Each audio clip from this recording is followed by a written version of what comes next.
Assalamualaikum warahmatullahi wabarakatuh. Halo teman-teman semuanya, perkenalkan nama saya Indah Setianingsih dengan NIM 230802300106. Saya mahasiswa dari Fakultas Universitas Islam Negeri Salatiga. Saya dari Prodi Bimbingan dan Konseling Pendidikan Islam.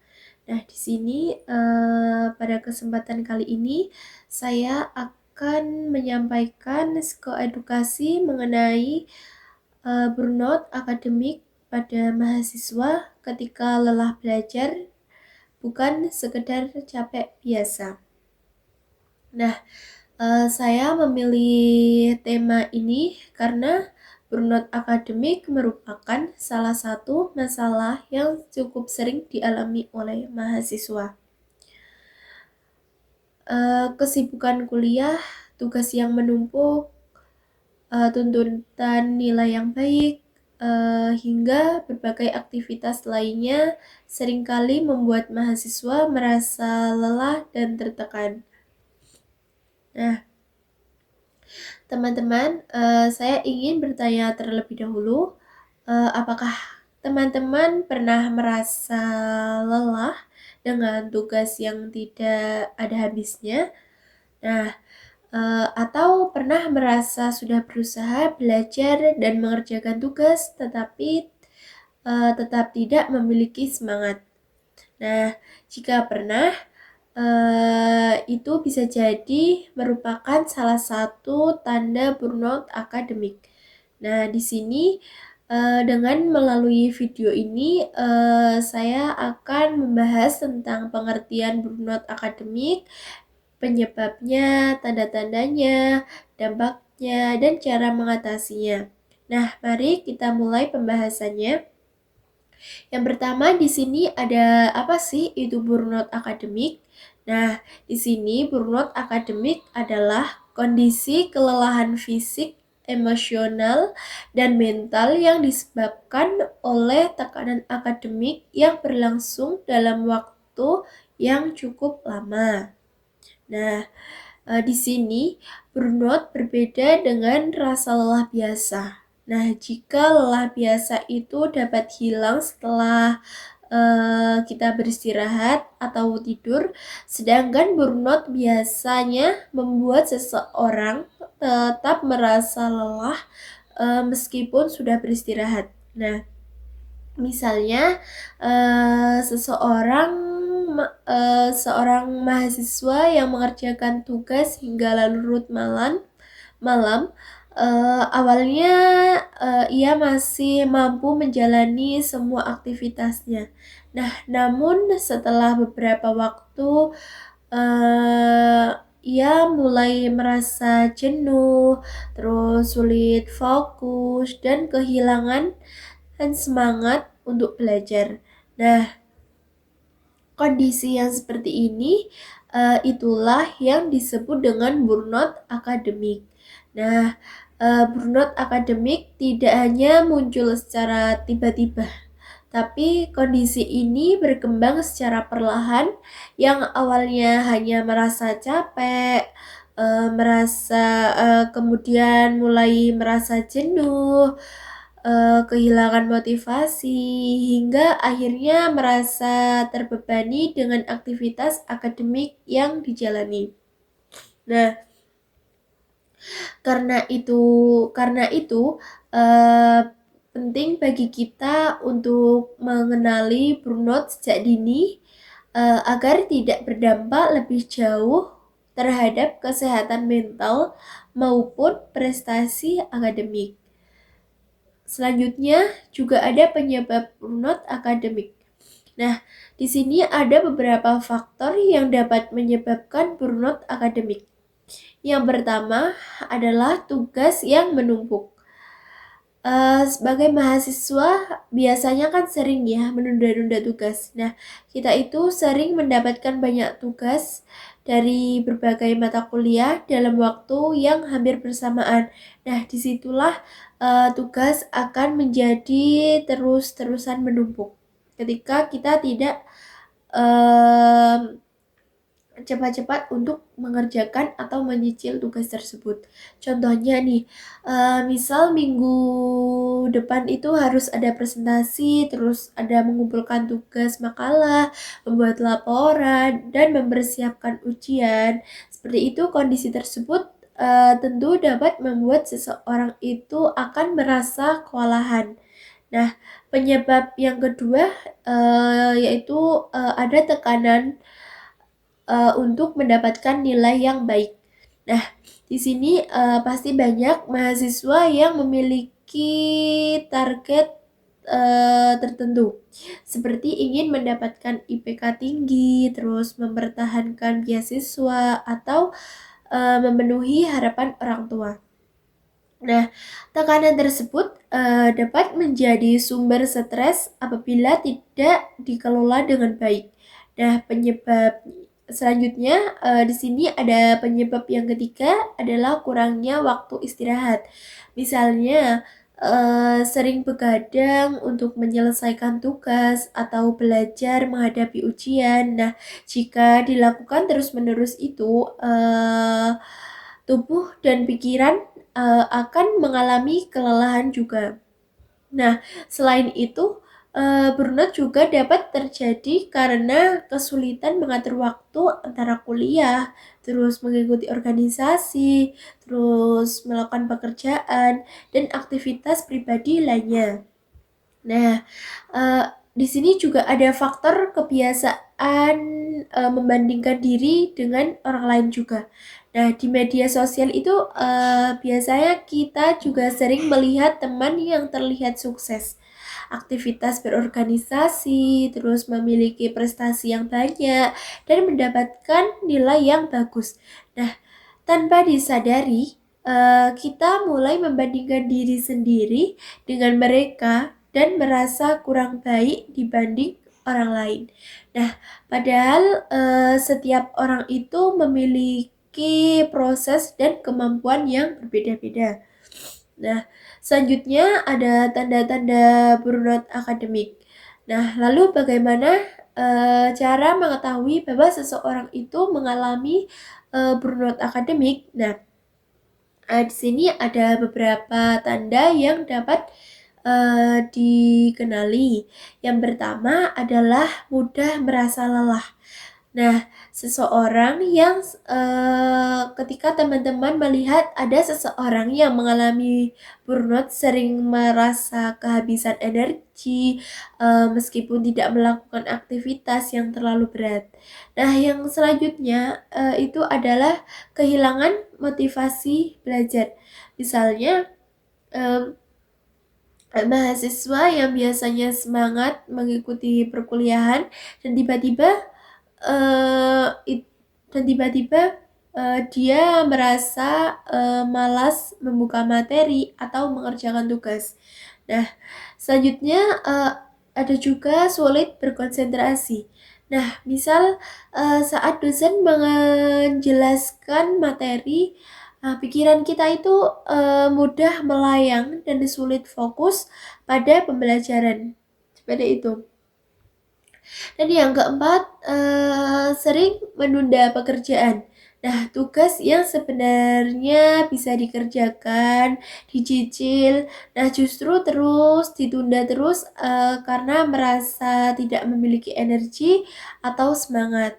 Nah, selain itu, seseorang yang mengalami burnout juga dapat menjadi lebih sensitif.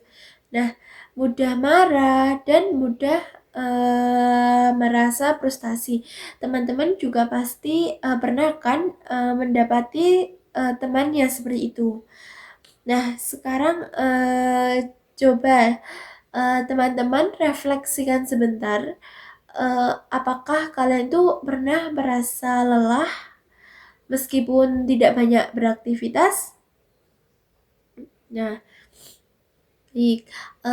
Apakah kalian juga pernah kehilangan semangat belajar dalam waktu yang cukup lama? Atau apakah kalian juga sering menunda tugas karena merasa tidak memiliki energi? Nah, Jika beberapa hal tersebut sering terjadi, bisa jadi kalian sedang mengalami gejala burnout. Seperti itu. Nah, selanjutnya di sini juga ada dampak burnout akademik. Nah, burnout akademik itu dapat memberikan dampak pada berbagai aspek kehidupan. Dari segi fisiknya, seseorang dapat mengalami gangguan tidur, terus sakit kepala, mudah lelah, dan menurunnya daya tahan tubuh. Nah, sedangkan dari segi psikologisnya, burnout dapat menyebabkan stres, terus menyebabkan kecemasan juga, dan bisa menurunkan rasa percaya diri pada diri kita sendiri. Seperti itu. Contohnya, seseorang yang sebelumnya aktif di kelas mulai merasa dirinya itu tidak mampu. Nah, sehingga dia memilih untuk diam dan menghindari diskusi seperti itu. Nah, burnout juga dapat memengaruhi prestasi akademik karena sulit berkonsentrasi dan kehilangan motivasi, hasil belajar menjadi kurang maksimal seperti itu. Nah, selain itu, hubungan sosial juga dapat terganggu. Nah, seseorang yang mengalami burnout seringkali memilih menjauh dari teman-temannya karena dia merasa terlalu lelah untuk ingin berinteraksi dengan teman sekelilingnya di lingkungannya seperti itu. Nah, ketika hal itu terjadi dan dibiarkan terus-menerus, burnout juga dapat membuat seseorang itu semakin tertekan dan kesulitan menjalani aktivitas sehari-hari. Nah, di sini juga ada cara mengatasi burnout akademik. Nah, lalu bagaimana sih cara mengatasi burnout akademik? Nah, yang pertama itu adalah kita bisa mengatur waktu dengan baik. Nah, misal kita membuat jadwal kegiatan harian kita, itu juga dapat membantu kita mengelola tugas dan mengurangi tekanan yang kita rasakan. Selanjutnya ada juga memberikan waktu untuk beristirahat. Nah, diri kita itu juga perlu memahami bahwa istirahat itu bukan berarti seseorang yang pemalas, tetapi tubuh dan pikiran itu juga membutuhkan waktu untuk memulihkan energinya. Seperti itu. Nah, selanjutnya yang ketiga itu adalah menghindari kebiasaan menunda pekerjaan. Nah, semakin lama tugas kita ditunda, semakin besar tekanan yang akan dirasakan ketika tenggat waktu semakin dekat. Misal kita punya tugas, tapi kita nggak langsung mengerjakan, disitulah tugas akan semakin menumpuk dan kita juga akan merasa keteteran ketika deadline waktu pengumpulan itu sudah mepet. Seperti itu. Nah, yang keempat itu adalah menjaga kesehatan fisik. Nah, misalnya nih, dengan kita tidur yang cukup, terus mengkonsumsi makanan yang bergizi, rutin berolahraga, seperti itu akan membuat fisik kita juga akan terjaga seperti itu. Dan yang kelima itu bisa melakukan aktivitas yang kita sukai. Nah, contohnya kita bisa mendengarkan musik, terus ketika kita suka membaca buku ya kita membaca buku, terus menonton film atau melakukan hobi lainnya yang membuat pikiran kita itu akan menjadi lebih rileks seperti itu. Dan nggak cuma itu aja teman-teman. Di sini juga ada kita juga bisa mencari dukungan sosial. Nah, ketika kita merasa tertekan, kita juga jangan memendam semuanya itu sendirian. Nah, kita bisa coba berbicara dengan teman, keluarga, atau orang-orang di sekitar kalian yang bisa kalian percaya.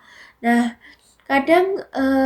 terkadang itu dengan kita berbicara saja itu kita sudah merasa lebih lega daripada kita memendamnya sendiri. Nah, selain itu penting juga untuk mengingat bahwa kita tidak harus selalu sempurna. Tidak apa-apa jika sesekali itu kita juga merasakan lelah. Tidak apa-apa jika hasil yang diperoleh itu juga belum sesuai harapan. Nah, yang terpenting adalah kita juga harus terus berusaha dan belajar dari pengalaman-pengalaman lainnya seperti itu. Nah, jika kondisi burnout itu sudah sangat mengganggu aktivitas kita sehari-hari, kita juga jangan ragu untuk mencari bantuan profesional ya, seperti konselor atau psikolog. Kenapa seperti itu? Karena ketika kita sudah merasa sangat lelah dengan burnout itu dan itu mengganggu aktivitas kita, itu akan membuat kita itu jauh lebih sangat lelah lagi. Maka dari itu kita harus bisa ketika kita lelah, kita udah terasa keganggu, kita harus mencari bantuan ke profesional seperti konselor atau psikolog seperti itu. Nah, baik teman-teman, dari pembahasan yang sudah saya bahas, telah kita lakukan dan hari ini di sini saya dapat menyimpulkan bahwa burnout akademik itu merupakan kondisi kelelahan fisik, emosional, dan mental akibat tekanan akademik yang berlangsung terus-menerus. Nah, di sini burnout dapat disebabkan oleh berbagai faktor seperti tugas yang menumpuk, tekanan untuk berprestasi, terus kurangnya waktu untuk istirahat, serta kesulitan mengatur waktu. Nah, jika tidak ditangani dengan baik, burnout juga dapat berdampak pada kesehatan fisik kita, terus ke seluruh kesehatan mental kita, juga prestasi akademik dan hubungan sosial. Nah, oleh karena itu penting bagi kita untuk mengenali tanda-tanda burnout itu sejak dini dan mulai menerapkan cara-cara yang dapat membantu mengatasinya. Nah, sebelum saya akhiri, saya ingin mengajak teman-teman untuk lebih peduli terhadap kesehatan mental pada diri kita sendiri. Nah, jangan hanya fokus pada nilai dan tugas, tetapi kita juga harus memperhatikan kondisi fisik kita, psikologis kita juga. Nah, karena ketika kesehatan mental kita itu terjaga, kita akan lebih mampu menghadapi berbagai tantangan dalam kehidupan akademik. Seperti itu. Sekian yang dapat saya sampaikan. Demikian psikoedukasi yang dapat saya sampaikan. Kurang lebihnya mohon maaf. Terima kasih atas perhatiannya untuk teman-teman semua. Wassalamualaikum warahmatullahi wabarakatuh. I just had to let you know you're